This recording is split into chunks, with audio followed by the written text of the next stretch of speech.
जय हिंद दोस्तों, आपका स्वागत है आपका अपने चैनल पे जिसका नाम है स्टूडेंट एकेडमी। और आज हम जो है एक ऐसी हस्ती के बारे में बात करने जा रहे हैं जिसको देश ही नहीं पूरी दुनिया बहुत अच्छे से जानती है, जिसका नाम है बाबा साहब अम्बेडकर। उनको किसी भी पहचान की आवश्यकता नहीं है, वो अपने आप में ही प्रसिद्धि है। तो उनका जो जन्म है आज के ही दिन 14 अप्रैल को 1891 में हुआ था।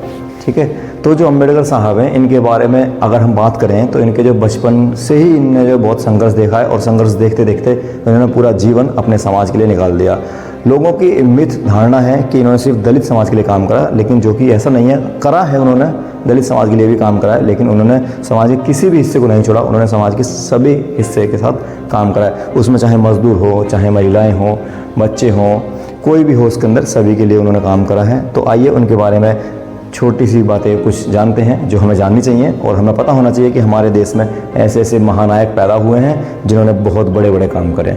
ठीक है, तो शुरुआत करते हैं अम्बेडकर साहब से। तो बाबा साहब का जो जन्म है वो 14 अप्रैल को 1891 में ब्रिटिश भारत के मध्य प्रांत में हुआ, जिसका आज नाम जो है मध्य प्रदेश है। उस वहाँ पे एक मऊ जो था उसमें ज़िले में उनका जन्म हुआ, और इनका जो गाँव का नाम था अम्बावडेकर उनके गाँव का नाम था। उन्होंने अपनी जो प्रारंभिक शिक्षा है वो मराठी में और अंग्रेजी में प्राप्त की, और उनके जो माताजी पिताजी का नाम है वो सकपाल और भीमाबाई हैं। इनका जीवन जितना आसान आपको लग रहा है उतना आसान नहीं, उनका जीवन है नहीं। इनके ये अपने माता पिता के 14वें बच्चे थे, यानी कि सबसे छोटे थे तो सबसे लाडले भी थे। अब बाबा साहब की बात करें तो इनकी उम्र जब काफ़ी छोटी थी, 6 साल के थे, तो इनके पिताजी जो है इन्हें स्कूल में दाखिला कराने के लिए गए। हालांकि इनके पिताजी एक सूबेदार थे, और जब सूबेदार थे अंग्रेजी सेना में, ब्रिटिश सेना में सूबेदार थे, उसके कारण क्या हुआ कि इन्होंने अपने बच्चे को स्कूल में दाखिला दिलाया, तो दाखिला तो मिल गया। लेकिन वही बात है कि ये महार जाति के जो थे, यानी कि पिछड़ी जाति कहें या दलित जाति कहें, उस दलित जाति से थे, तो इन्होंने बहुत वहाँ भेदभाव झेला। जब स्कूल में गए अपने में, तो जिस दिन स्कूल में गए पहले दिन, तो वहाँ पे जैसी क्लास में घुसे तो लोगों ने विरोध करा इसका जो है। तो फिर क्या हुआ कि क्लास में पढ़ने गए तो क्लास में पढ़ने नहीं दिया, तो वहाँ पर शर्त ये हुई कि भाई ये पढ़ने आएंगे तो अपना क्लास के बाहर बैठेंगे। सोचो एक छोटा सा बच्चा, उसकी स्थिति क्या होगी जब उसके बाकी सारे बच्चे क्लास के अंदर बैठे हों और उसे क्लास के बाहर बैठने जाए। क्लास के बाहर भी कहाँ पे, जहाँ पे बाकी अन्य बच्चे अपने जूते चप्पल उतारते थे, वहीं पे इन्हें बैठना होता था। और बैठने के साथ भी ऐसा कोई जगह नहीं थी बैठने की, कोई व्यवस्था नहीं थी। स्कूल वालों ने इन्हें कोई व्यवस्था नहीं दी थी। इन्हें घर से दरी लेकर के, हमने दरी या फिर बोरी कहें, वो बोरी लेकर के आते थे और बोरी को बिछाते थे और बिछा के बैठ के वहाँ पे क्लास में पढ़ते थे। तो उतने पे भी ऐसा नहीं था कि मतलब ये ना पढ़ें, ये बहुत ध्यान से पढ़ते थे टीचर की बातों को। एक बार की घटना है, एक बार क्या हुआ कि जो इनके टीचर हैं वो टीचर ने सवाल दिया, बच्चों से सवाल पूछा, तो सभी से सवाल पूछा, कोई बता नहीं पाया। लेकिन ये पीछे बैठे थे, बार बार हाथ उठा रहे थे, लेकिन हाथ उठाने के बाद भी टीचर इनसे सवाल नहीं पूछते थे। ठीक है, कि भाई दलित बच्चा है, इसको क्या ही बताया, इससे क्यों पूछें। लेकिन एक बार टीचर ने कहा कि चलो ठीक है, तुम्हें अगर इसका जवाब पता तो बताओ बोर्ड पर आकर के। तो जैसे ही बोर्ड पर आए जवाब को लिखने के लिए, तो तुरंत एकदम से क्लास में शोर मच गया, सारे बच्चे भागे बोर्ड की तरफ। क्यों? क्योंकि बोर्ड के पीछे सब बच्चों के बैग रखे हुए थे, टिफ़िन रखे हुए थे, लंच बॉक्स। तो उन्होंने कहा कि भाई इसकी परछाई उस पर पड़ेगी तो हमारा खाना जो है दूषित हो जाएगा, तो इसलिए फिर इन्हें वहाँ पर नहीं गए। तो मतलब ऐसी ऐसी घटनाएँ इस बच्चे के साथ में बचपन में हुई, और ये उसी ट्रॉमा में जीते रहे। और एक इनसे जुड़ा हुआ किस्सा और है बचपन का ही। वो क्या है कि जब ये स्कूल में रहते थे और इन्हें जब प्यास लगती थी पानी की, तो पानी जो प्यास लगती थी तो पानी जो है इन्हें घड़े से पानी पीने की आज़ादी नहीं थी। कोई एक चपरासी आता था, वो पानी की धार बना के ऊपर से पानी देता था और ये दूर से पानी को पीते थे। जिस दिन वो चपरासी स्कूल में नहीं आता था उस दिन ये पानी भी नहीं पीता था। सोचो कि साल भर में कितने ही बार ऐसा हुआ होगा, मतलब चपरासी स्कूल में नहीं आया होगा और पानी बच्चों को नहीं मिल पाया होगा। सोचो 6 साल का, 7 साल का, 8 साल का बच्चा पूरे दिन स्कूल में भूखा प्यासा रहा। तो ऐसी ही कुछ और बातें हैं इनके बारे में। अब इनकी पढ़ाई में रुचि तो थी। इनकी माता पिता ने कहा कि बेटा, इसकी मम्मी जो थी, इनकी मम्मी, उन्होंने कहा कि बेटा स्कूल में आप जा रहे हो, जब आप स्कूल में जा रहे हो तो वहाँ पे ऐसा भी होगा कि बच्चे आपको तंग करें, तो बेटा किससे लड़ना नहीं है। जैसे आप बच्चों देखते होंगे आज भी कि भाई स्कूल में जाते हैं तो कोई बच्चा जो मानसिक रूप से कमज़ोर है या शारीरिक रूप से कमज़ोर है या किसी भी वजह से कमज़ोर है, तो बच्चे आपस में मजाक बना लेते हैं। तो इनके साथ तो समस्या थी बहुत ज़्यादा। तो माता पिता ने बोला कि बेटा अगर आप स्कूल में जाते हैं, स्कूल में जाते हैं तो वहाँ पे अगर आपसे कोई बच्चा लड़ाई झगड़ा करे तो बेटा लड़ना नहीं है, किसी को जवाब नहीं देना है, सिर्फ उन्हें पढ़ाई पे ही ध्यान रखना है। सिर्फ पढ़ाई एक ऐसी चीज़ है जो आपको यहाँ से बाहर निकाल पाएगी, ठीक है।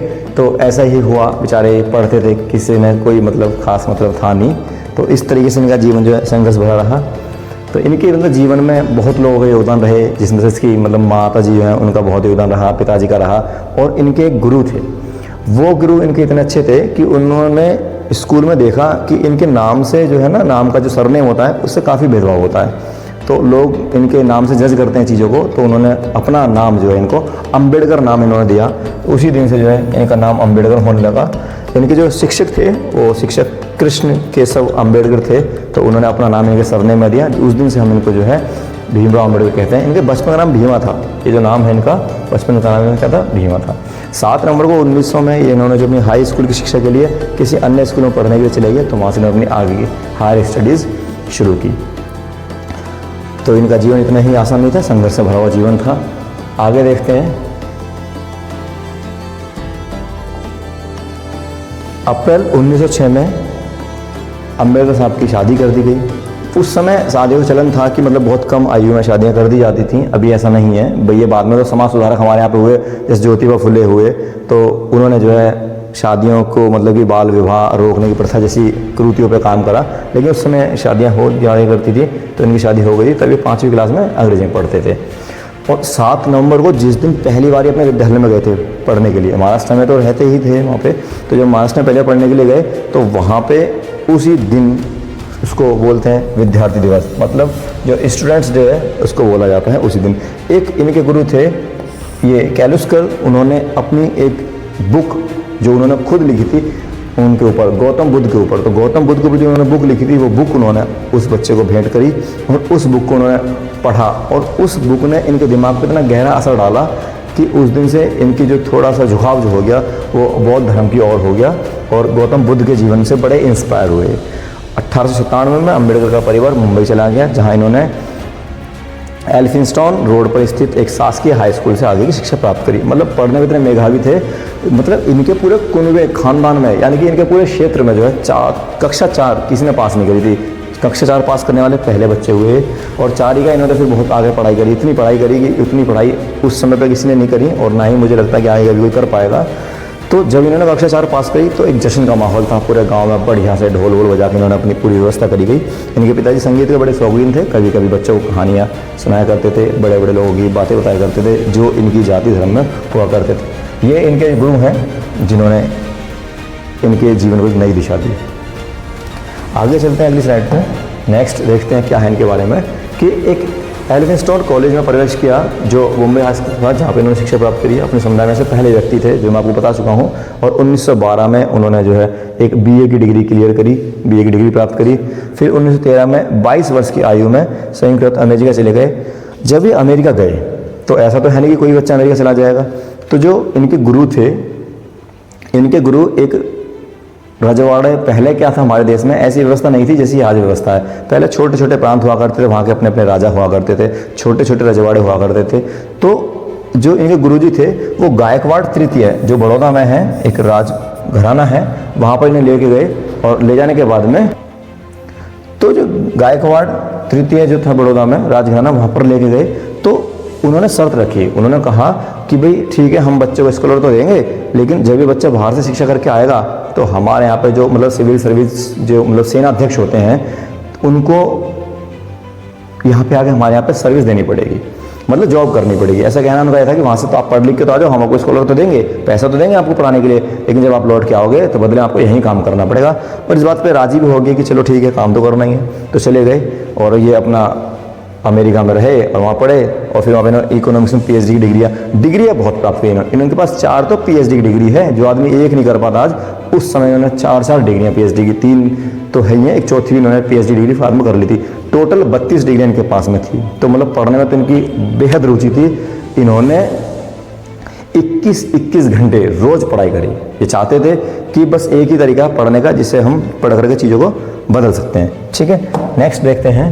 नेक्स्ट में क्या है कि अक्टूबर 1916 में लंदन चले गए और वहाँ उन्होंने ग्रेज इन में बैरिस्टर कोर्स विधि अध्ययन के लिए प्रवेश लिया, और साथ ही लंदन स्कूल ऑफ इकोनॉमिक्स में भी प्रवेश लिया, जहाँ उन्होंने डॉक्टरेट का काम शुरू किया और मतलब अपने आप में डॉक्टर की डिग्री हासिल करी। एक बात मैं यहाँ पे और बता देता हूँ कि एक बार क्या हुआ कि जब ये बहुत छोटे थे तो उनकी माताजी का देहांत हो गया। जब इनकी माताजी का देहांत हो गया तो देहांत होने के बाद ये इतने आहत हुए, भाई बच्चा है, बच्चे के अगर जो माँ ही नहीं रही घर में तो परेशान तो होगा ही हो। तो इनके पिता ने सोचा कि चलो दूसरी शादी कर लेते हैं, भाई दूसरी शादी कर लेंगे तो हमारा जो बच्चा है इसकी थोड़ी देखभाल से हो जाएगी। पर ये उस बात से बड़े परेशान थे, तो इन्होंने सोचा कि घर छोड़ देते हैं। बहुत छोटा सा बच्चा अपना घर छोड़ के निकल गया रात को, और घर में एक पोटली रखी थी तो इन्होंने लाल सी वो पोटली उठाई ताकि उसमें पैसा होगा, और उस पोटली को लेकर चले गए। लेकिन जब ये काफ़ी दूर पहुंच गए तो इन्होंने पोटली खोल कर देखी। अब पोटली खोल कर देखी तो उस पोटली में सिर्फ आधे आना, जो उसमें चलता भी नहीं हुआ, शायद आधे आने से भी कम का जो पैसा उसमें मिला। अब वो पैसा नहीं मिला। इन्होंने खोल कर देखा तो इन्हें लगा, रहे मैं तो सोचता था हमारे तो घर में बहुत अच्छी स्थिति है, लेकिन उन्हें लगा तो बहुत गलत बात है। तो इन्हें एहसास हुआ अपनी गलती का, तो वहाँ से वापस आ गए।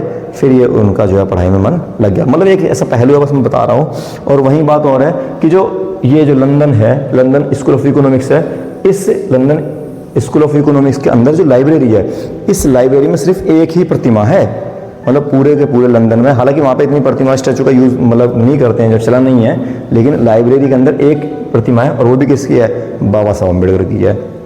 और कोलंबिया जो विश्वविद्यालय है, वो भी जो है कोलंबिया विश्वविद्यालय, उस विश्वविद्यालय के अंदर भी एक स्टैचू है। वहाँ की जो जैसे कॉन्कोर्स में आप एंटर करेंगे तो वहाँ पे एक प्रतिमा है, वो भी किसकी है? बाबा साहब अम्बेडकर की। तो इसका मतलब क्या है? इसका मतलब ये है कि वे जो दो विश्वविद्यालय हैं या फिर और विश्वविद्यालय, यानी कि विदेशों की बात करें हम, तो वो आज भी मानते हैं कि हमारे यहाँ पे एक ऐसा ब्रिलियंट शानदार छात्र हुआ है जैसा छात्र अभी तक हमारे इतिहास में नहीं हुआ, और शायद ना ही हो। तो मैं ये बस बताना चाह रहा हूँ कि हमारे यहाँ पे इनको एक लिमिटेड जाति ने पकड़ के रखा हुआ है कि हमारे नेता हैं, या लोग भी मानते हैं कि ये तो उनके दलितों के नेता हैं। ऐसा नहीं है, ये एक्सीलेंस इनके अंदर बहुत ज़्यादा था। तो विश्व भी मानती है कि भारत का एक सपूत था जो बहुत ही ब्रिलियंट था, जिन्होंने अपनी शिक्षा हमारे वहाँ स्कूलों में चलाई। वहाँ पे इनके नाम से चीज़ें को जाना जाता है। जैसा कि ये शिक्षा के लिए बाहर गए थे उतनी सालों के लिए, शिक्षा तो पूरी इनकी हो गई थी। अब जब इनकी शिक्षा पूरी हो गई तो भी वापसी तो आना ही है, वहाँ से पैसा आना बंद हो गया। तो जब पैसा आना बंद हो गया तो वापस चल दिए बेचारे। तो जब वापस जा रहे थे तो जिस जहाज़ में जा रहे थे उस जहाज़ में नहीं जा पाए किसी वजह से। लेकिन और उस समय फर्स्ट वर्ल्ड वॉर चल रहा था, तो जर्मनी ने क्या करा कि जहाज़ जो जर्मनी का जो जहाज़ था वो पनडुब्बी वो डुबो दिया। जर्मनी ने क्या करा, एक जहाज़ डुबो दिया, और उस जहाज़ में अम्बेडकर साहब को आना था। लेकिन सबको लगा कि बाबा साहब आए हैं, और वो तो उसमें डूब गए। लेकिन ऐसा नहीं था। उन्होंने क्या करा, उस जहाज़ में अपनी किताबें डलवाई थी, उनकी किताबें थी वो उस जहाज़ से आई थी। हालांकि बहुत आप कहो किताबें तो क्या हो गया, किताबें दूसरी लो, नहीं, किताबें इतनी आसान नहीं थी। उनकी अपनी थीसिस थी जो उन्होंने तैयारियां की थी, जिसके बारे में बहुत अच्छे उन्होंने आगे चीज़ें रखनी थी। अब वो सब उसमें डूब के चली गई, पर कोई बात नहीं, ज्ञान तो ज्ञान होता है, वो दिमाग में था, आगे काम आ जाएगा। लेकिन बुक उनकी उसमें डूब गई थी, बाकी वो बच गए थे। तो ये एक अच्छी बात रही। तो वही बता देते हैं कि लौटते समय पुस्तक संग्रह को उन्होंने जहाज से आगे भेजा, जो प्रथम विश्व युद्ध के दौरान क्या हुआ, डूब गया। अब बड़ौदा राज्य के सेना सचिव के रूप में यहाँ पर मैं आपको बताने वाली बात है कि बात क्या है कि जब इनकी शिक्षा पूरी हो गई थी, और जैसा कि इन्होंने बड़ौदा के जो वो थे रजवाड़े थे, उनसे इनकी जो है वो हुई थी समझौता एक तरीके का हुआ था कि भाई आप लौट के आओगे तो यहाँ पे सर्विस करोगे। तो भाई अब ये सोचे कि चलो ठीक है वहाँ पे चलते हैं। तो आज जैसे सिविल सर्विस में IAS का पद होता है, ऐसा ही ठीक उस समय पे पद उनका था, दीवान बोलते थे उसको उस समय पे। तो इन्होंने सोचा कि चलो दीवान का हम वहाँ पे काम करेंगे, राजा के हम जो है मेन आदमी होंगे, तो चलते हैं। तो जी जब स्टेशन पे पहुँचे, जब उतरे ट्रेन से, तो इन्हें लगा कि कोई ना कोई तो लेने आएगा ही मुझे, लेकिन इन्हें वहाँ पे कोई लेने नहीं आया। इन्होंने काफ़ी देर तक वहाँ पे इंतज़ार करा, लेकिन वहाँ पे कोई लेने नहीं आया। अब क्या करें, अब जाना तो था ही, अब जानता ही ना कोई है नहीं वहाँ पे, कौन जाने इनको वहाँ पर जो है। अब ये वापस पहुँचे। हाँ, लेकिन एक बात थी कि भाई 4 साल रहे थे लंदन में और अमेरिका में, तो इन्हें ये लगा था भाई वहाँ पे भेदभाव तो होता नहीं कैसा भी, वहाँ पे होता है भेदभाव, वहाँ पे रंग का भेदभाव होता है, श्वेत का और अश्वेत का, लेकिन वहाँ पे जातियों का भेदभाव नहीं होता। अब इन्हें जातियों का भेदभाव का इतना एहसास नहीं रहा 4 साल में, तो ये उसके अभ्यस्त नहीं रहे। अब ये भारत में आ गए। अब भारत में आ गए तो फिर से वही प्रॉब्लम चालू हो गई इनकी। तो कोई तो लेने आया नहीं स्टेशन पे। अब ये गए आ गए, तो इन्होंने क्या करा कि धर्मशाला ढूंढी। अब जितनी भी हिंदू धर्मशालाएँ थी, अब हिंदू धर्मशाला में तो कमरा मिलने वाला था नहीं, क्योंकि भाई हिंदुओं का तो साफ था कि भाई ये तो नीची जाति के हैं, इसको हम लाएंगे, दूषित वगैरह हो जाएंगे, सब उनकी धारणाएँ थी। तो ऐसी करते करते ढूंढते ढूंढते इन्होंने एक पारसी धर्मशाला में पहुँचे।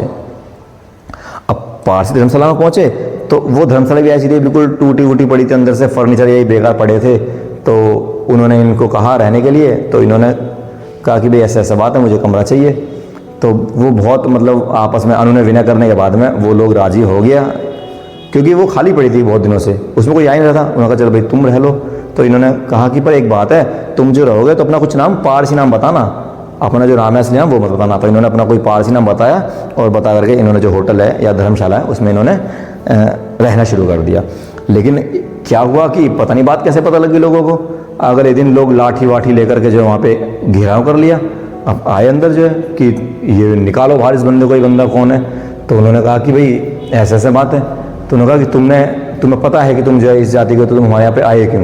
तो उन्होंने कहा कि हमें तो ऐसी कोई बात है नहीं, आपके तो जाति व्यवस्था होती नहीं है पारसी धर्म में। तो उन्होंने कहा नहीं। तो उन्होंने पूछा कि भाई तुमने अपना नाम क्यों नहीं बताया। तो उन्होंने कहा तुमने पूछा नहीं। तो वहाँ पे फिर बातें थोड़ी सुधार में आई उनमें। तो उन्होंने कहा आज शाम तक का समय है, अगर शाम तक तुमने खाली नहीं करा इस जगह तो हम तुम्हारे समाज से तुम्हें बाहर फेंक देंगे। तो भाई वो उसके पास गए, रजवाड़े के पास में, उन्होंने कहा भाई कि रहने की व्यवस्था करो, पर उन्होंने भी उनकी बात का कोई खास ध्यान दिया नहीं। तो अब जैसे तैसे उन्होंने वहाँ पे अपना ढूंढा पर उन्हें नहीं मिली, तो उन्होंने वो नौकरी छोड़ दी, अपना नौकरी छोड़ के वहाँ से वो चल दी है। आगे क्या है कि Sydney college of commerce MA economics में राजनीति व्यवस्था से प्रोफेसर नौकरी मिली। अब एक कॉलेज में इन्हें प्रोफेसर की नौकरी मिली। अब उस कॉलेज में पढ़ाने गए।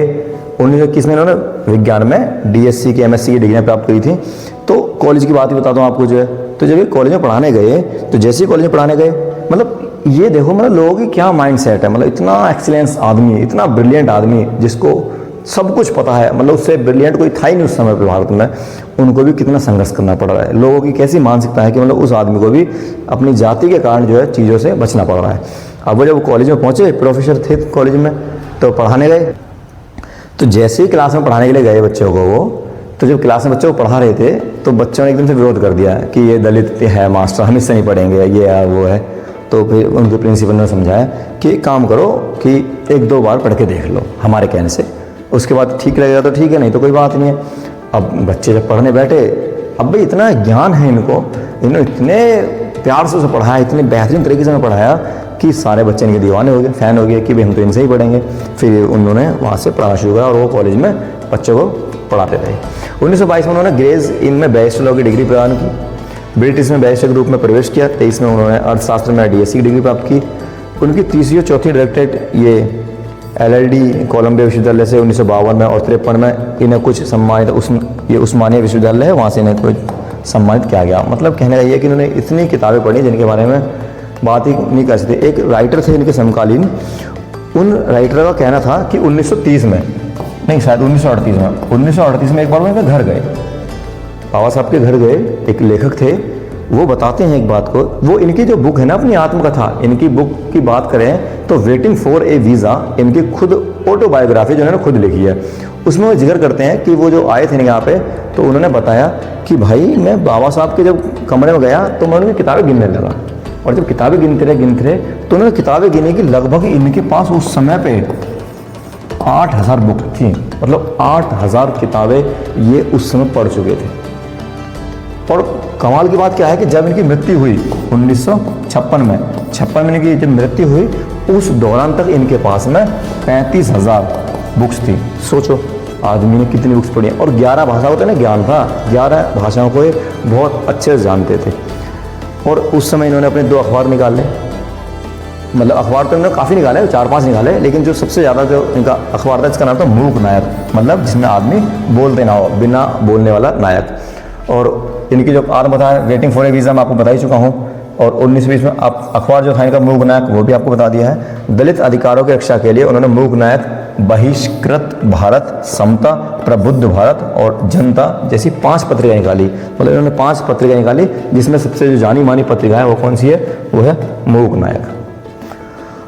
अब क्या है कि एक पानी पीने की मतलब बड़ी दिक्कत थी, मतलब भेदभाव बहुत था समाज के अंदर, लेकिन सुधार आए, इन्होंने आंदोलन करे। तो इन्होंने एक बार आंदोलन करा कि एक जलाशय था बहुत बड़ा जो सार्वजनिक तो था, सबके लिए पानी पीने के लिए था, लेकिन जब दलित वहाँ पानी पीने जाया करते थे तो वहाँ के लोग लाठी डंडे से मारा करते थे। तो एक बार ये उनको लेकर के वहाँ पहुँचे कि चलो हम पानी पियेंगे। तो महाड़ जो शहर है वहाँ की बात है, महाड़ शहर में पानी पीने के लिए गए, तो उसका नेतृत्व ने खुद करा, पहले खुद पानी पिया, फिर बाकी सभी लोगों ने पानी पिया और अपना इनका जो आंदोलन सफल हुआ और आ गए। लेकिन अगले दिन फिर लोग वहाँ पे पहुँचे पानी पीने के लिए। अब ये तो रोज रोज जाएंगे नहीं, लेकिन जैसे ही लोग वहाँ पे पहुँचे तो फिर उस गांव के लोग फिर दोबारा से स्वर्ण जो जातियों में थे वो अपना लठ लेके आ गए, उन्होंने मारपीट शुरू कर दी, बहुत लोगों को नुकसान पहुँचा। तब इन्हें फिर बुरा लगा कि नहीं, अभी चीज़ें ठीक नहीं है, अभी सुधार करना बहुत ज़रूरी है। आगे क्या हुआ आगे की बात करें तो उस दौरान जो इनकी जो बीवी थी वो मतलब कुछ 27 मई 1935 में ऐसा बताया जाता है कि उनकी पत्नी का जो है स्वर्गवास हो गया, वो मर गई। वो कहीं जाना चाहती थी, एक पंढरपुर जगह है, पंढरपुर की जगह है, वहाँ जाना चाहती थी, पर इन्होंने कहा कि वो हिंदू तीर्थ स्थल में आता है कि हिंदू तीर्थ स्थल में जाना ही बेकार है, क्योंकि वहाँ के जो लोग हैं, वहाँ जब लोग मतलब इंसान को इंसान नहीं मानता है, इंसान इंसान से भेदभाव करता है, तो क्या ही फिर मंदिर में जाने का फ़ायदा है वहाँ पे। तो इनका एक स्टेटमेंट कहना है कि मैं ऐसे धर्म को नहीं मानता जहाँ पे जातियों से फ़र्क किया जाता हो। अब 10-12 साल के धर्म के अंतर्गत रहते हुए बाबा साहब ने धर्म सुधारने की बहुत कोशिश करी। ये मतलब लोगों से मिले, इन्होंने सोचा कि भाई हिंदू धर्म में कुछ सुधार हो जाए ताकि वो भेदभाव कम करें, या मतलब कैसे भी हम इसमें मतलब मुख्य धारा में आ पाएँ। लेकिन इन्हें पता लगा कि नहीं भाई, हमारा तो जोड़ना संभव ही नहीं है। तो इन्होंने फिर घोषणा कर दी कि नहीं, मैं हिंदू धर्म को छोड़ दूंगा और मैं कोई दूसरा धर्म अपनाऊंगा। ये जो घोषणा करी इन्होंने 1935 की बात है, 18 अक्टूबर 1935 को नासिक के निकट ये वाला में एक सम्मेलन में बोलते उन्होंने कहा कि मैं अपना धर्म परिवर्तन करने जा रहा हूँ। क्योंकि इनको ये था ना कि भाई मैं नेतृत्व करता हूँ, लोग मेरे अनुयायी हैं, मेरे पीछे चलते हैं, तो मेरे ही फैसले से आगे होने वाला है। तो इन्होंने सोचा कि भाई हिंदू धर्म में अंदर ही चीज़ें ठीक हो जाए बहुत, पर जब उसमें लगा कि नहीं, इसमें कोई गुंजाइश नहीं है, तब इन्होंने घोषणा करी कि नहीं, अब मैं जो है एक बौद्ध धर्म अपनाऊंगा। और इनका स्टेटमेंट था, हालांकि मैं एक अछूत हिंदू के रूप में पैदा हुआ हूँ, लेकिन मैं एक हिंदू के रूप में हरगिज़ नहीं मरूंगा। और जब इनकी मृत्यु हुई 1956 में दिसंबर में, तो उससे 2 साल पहले इन्होंने क्या करा, अपना हिंदू धर्म जो है छोड़ के और बौद्ध धर्म अपना लिया था।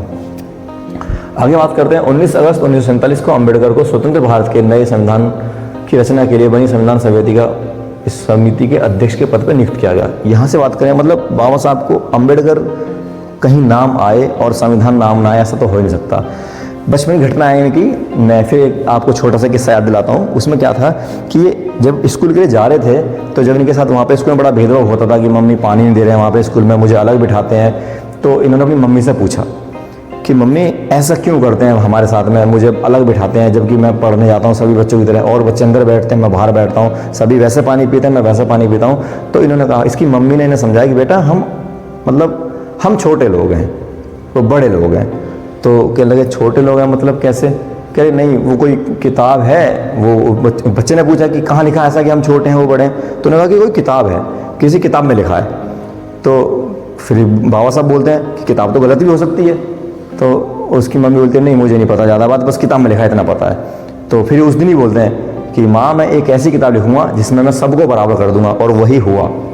इन्होंने आज मतलब हम आज पढ़ते हैं संविधान को, जो एक बुक है भारत की, उस बुक के अंदर सभी बराबर हैं। तो वहाँ से बात बस मुझे याद आ गई तो उन्होंने बता दिया। तो इन्होंने क्या करा, संविधान ड्राफ्टिंग कमेटी के अध्यक्ष थे ये।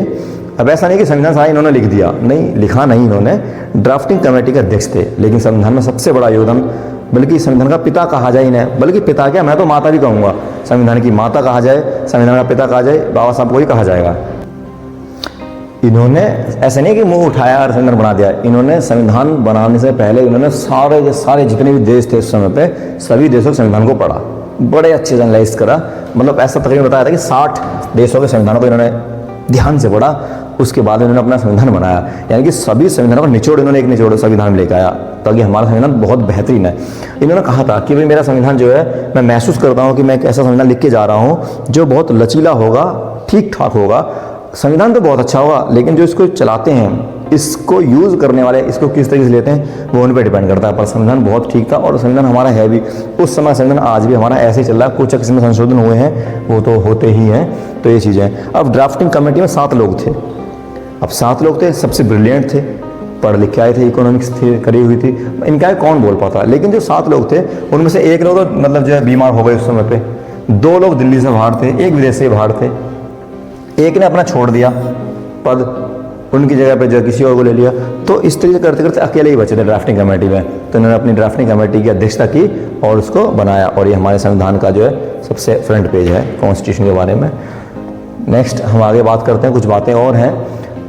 अब बात यह है कि लोगों का मानना है कि दलित नेता थे, मतलब अक्सर लोगों का यही मानना है कि भाई जहाँ भी मतलब दलित हैं वहीं अम्बेडकर साहब, और जहाँ अम्बेडकर साहब वहीं दलित हैं, ऐसा है। लेकिन ऐसा नहीं है। इन्होंने मतलब सभी के लिए काम करा। एक हिंदू सिविल कोड है, ऐसे ही इन्होंने उसके पीछे भी बोला। भाई नेहरू जी को इन्होंने बोला कि साहब, इन्होंने नेहरू जी को बोला कि एक सिविल कोड लाओ, यूनिफॉर्म सिविल कोड लाओ, एक जो हिंदू सिविल कोड लाओ। उसमें क्या है ना कि पहले मतलब समाज में बहुत दिक्कतें थी, तो उससे क्या होगा कि महिलाएं मुख्य धारा में आ पाएंगी। और इनका एक स्टैंड मतलब इनका एक स्टेटमेंट है, ये कहते हैं कि मैं किसी समाज की प्रगति को इस बात से तय नहीं करता कि कौन कितना तरक्की करता है, मैं देखता हूँ कि समाज में महिलाओं की कितनी भूमिका है, महिलाओं की जितनी ज़्यादा भूमिका समाज उतना ही डेवलप्ड है। तो इन्होंने महिलाओं को अधिकार दिलाए। आप देखते होंगे महिलाएं कुछ भी पहन सकती हैं, कहीं भी आ जा सकती हैं, यहाँ तक कि पढ़ सकती हैं, उसमें इनका बहुत बड़ा योगदान है। आज अगर कोई लड़की स्कूल में पढ़ने जा रही है तो सिर्फ इनकी वजह से है। और इनके साथ एक और रहे जिनका नाम ज्योतिबा फुले है, उन्होंने भी बहुत संघर्ष करा इस विषय को लेकर के। तो ऐसा नहीं है कि इन्होंने सिर्फ दलितों के लिए काम करा, इन्होंने महिलाओं के लिए भी काम करा और मतलब और सभी समाजों के लिए काम करा। ये एक बार कानून मंत्री रहे, उसके बाद में श्रम मंत्री रहे। अब जब श्रम मंत्री रहे तो इन्होंने लेबर के लिए भी बहुत काम करा। मतलब अभी पहले क्या था कि मजदूर थे, काम करे जा रहे हैं। अभी 8 घंटे का काम, और अगर 8 घंटे से कोई ऊपर काम करता है तो उसको एक्स्ट्रा वेतन पे और पीएफ वगैरह ये सारी चीज़ों की बातें इन्होंने उस समय पर कर दी थी। यानी कि इन्होंने जो वर्कर्स थे कि भाई एक दिन में आदमी को न्यूनतम मिनिमम इतनी मजदूरी तो देनी ही होगी और इतने घंटे काम कराना पड़ेगा, तो सुधार करा। तो इन्होंने बड़े बड़े हिस्से में जो है चीज़ों को पहुँचाया। ऐसा नहीं है कि कहीं लिमिटेड पहुँचे। और इनकी जो थीसिस थी, क्योंकि आपको तो पता ही है कि इन्होंने जो है इकोनॉमिक्स से डॉक्टरेट की थी, तो जो हमारा जो आरबीआई बैंक है वो आरबीआई बैंक भी आज भी उन्हीं के विचारों पे आधारित है। सोचो कितनी बड़ी बात है कि जो हमारा भारत का सबसे बड़ा बैंक है वो बैंक भी इनके विचारों पे आधारित है। 1952 में बॉम्बे में निर्वाचन क्षेत्र में वहाँ चुनाव हुए। अब चुनाव हुए तो चुनाव लड़े, लेकिन वहाँ के सभी लोग जो है ना मिल गए। अब मिल के क्या करा कि भाई ये बंदा ना जीते, सबने मिलजुल के इन्हें वहाँ से हरा दिया और ये हार गए बेचारे। क्या करते भाई, इतने सारे लोग मिलेंगे तो आदमी हार ही जाएगा वहाँ पर। लेकिन फिर भी इन्होंने हार नहीं मानी। फिर दोबारा चुनाव हुए पश्चिम बंगाल में, वहाँ से जीते, पर वो फिर अलग कर दिया गया वहाँ से जो है। तो कहने का मतलब मेरा ये है कि फिर इनकी जगह पे कोई और व्यक्ति थे, वो उन्होंने कहा कि भी मैं अपने पद से इस्तीफा दे रहा हूँ, मेरी जगह बाबा साहब अम्बेडकर जो है आगे नेतृत्व करेंगे चीज़ों में, तो वहाँ हुए। हालांकि मैं आपको एक बात बता रहा था, आरबीआई जो है यहाँ पे है, आरबीआई जो है भारतीय रिजर्व बैंक है, वो बाबा साहब के विचारों पर आधारित था। उन्होंने हिल्टन यंग कमीशन का प्रस्तुत किए थे। एक हिल्टन आयोग है, एक हिल्टन आयोग है। अब हिल्टन आयोग ने ही तो आरबीआई को गठित किया था। मतलब जैसे आरबीआई बना तो एक आयोग बना, एक कमीशन बना, उसका नाम है हिल्टन आयोग। और वो जो हिल्टन आयोग है वो बाबा साहब के विचारों पर ही आधारित था। तो मैं बस ये बताना चाह रहा हूँ कि बाबा साहब के विचारों पर ही आरबीआई जो बना, ताकि इसको बहुत लोग नहीं जान पाते हैं, ठीक है। उन्होंने दूसरा क्या किया, मतलब इनकी जो पत्नी थी, पहली पत्नी, वो मर चुकी थी। उनकी पहली पत्नी मरने के बाद में एक महिला थी इनके साथ में, जो डॉक्टर थी, उनके साथ इन्होंने जो शादी करी दूसरी। 1948 में बाबा साहब मधुमेह से पीड़ित थे, डायबिटीज़ से बीमार थे। अब जब डायबिटीज़ ना बड़ी बेकार बीमारी है, मतलब जब वो हो जाते हैं तो कई और काम करने बॉडी के पार्ट्स बंद कर देते हैं। अब धीरे धीरे इनकी स्थिति बिगड़ती चली गई। तो उसने अपनी अंतिम पांडुलिपि भगवान बुद्ध और उनका धर्म को पूरा करने के 3 दिन बाद ही 6 दिसंबर 1956 को अम्बेडकर का महापरिनिर्वाण नींद में दिल्ली में उनके घर में हो गया। मतलब ये रात को सोए और सोते ही रह गए, दिल्ली के अंदर इनका जो मतलब देहांत हो गया। तब उनकी आयु लगभग 64 वर्ष 6 महीने 7 महीने रही होगी, 8 महीने। दिल्ली में विशेष विमान में उनका पार्थिव शरीर उनके घर राजगृह में लाया गया। 7 दिसंबर को मुंबई में दादर चौपाट समुद्री तट पर उनका बौद्ध शैली से अंतिम संस्कार किया गया। इस तरीके से जो है महान शख्सियत ने जो है सबको अलविदा कहा। और यहाँ पे बताया गया है कि 1896 में अम्बेडकर जब 5 वर्ष के थे तब उनकी माँ की मृत्यु हो गई थी। वो मैं आपको घटना पहले बता चुका हूँ। ये इनका परिवार है, इसमें बाबा साहब बैठे हुए हैं, अम्बेडकर और इनकी पत्नी है। अब इनके बारे में कुछ बात है, जो इनके जो कुछ विचार थे। एक तो विचार आप जानते होंगे, जो बड़ा फेमस कोट है, वो कोट ये है कि शिक्षा वह शेरनी का दूध है, जो जितना पिएगा उतना ही दहाड़ेगा। और ये बात एकदम सही है, क्योंकि देखो गरीब आदमी के पास उतना तो संसाधन होता नहीं है कि भाई इतनी ज़मीन ज़्यादा तो उतनी क्या कर सके। शिक्षा ही एकमात्र तरीका है जिससे बहुत आगे निकल सकता है। और इनके जो है कुछ मतलब बेहतरीन जो विचार हैं वो ये हैं कि वे इतिहास नहीं बना सकते जो इतिहास भूल जाते हैं। दूसरी बात, मैं किसी समाज की प्रगति का आकलन वहाँ की महिलाओं की स्थिति से करता हूँ, और मैं ऐसे धर्म को मानता हूँ जो स्वतंत्रता, समानता और भाईचारा रखता है। तो कुछ इनकी बातें ही, तो इस तरीके से हम जो है बाबा साहब के बारे में आपको बता पाए जितना हम समझ पाए। अगर हमसे कुछ इसमें गलती हुई हो तो अपना छोटा भाई बड़ा भाई मान के माफ़ करना, ठीक है। और मिलेंगे हम नेक्स्ट वीडियो में, तब तक के लिए धन्यवाद। मिलते हैं अगली वीडियो में, जब तक के लिए जय हिंद, जय भारत, जय बाबा साहब, जय भीम।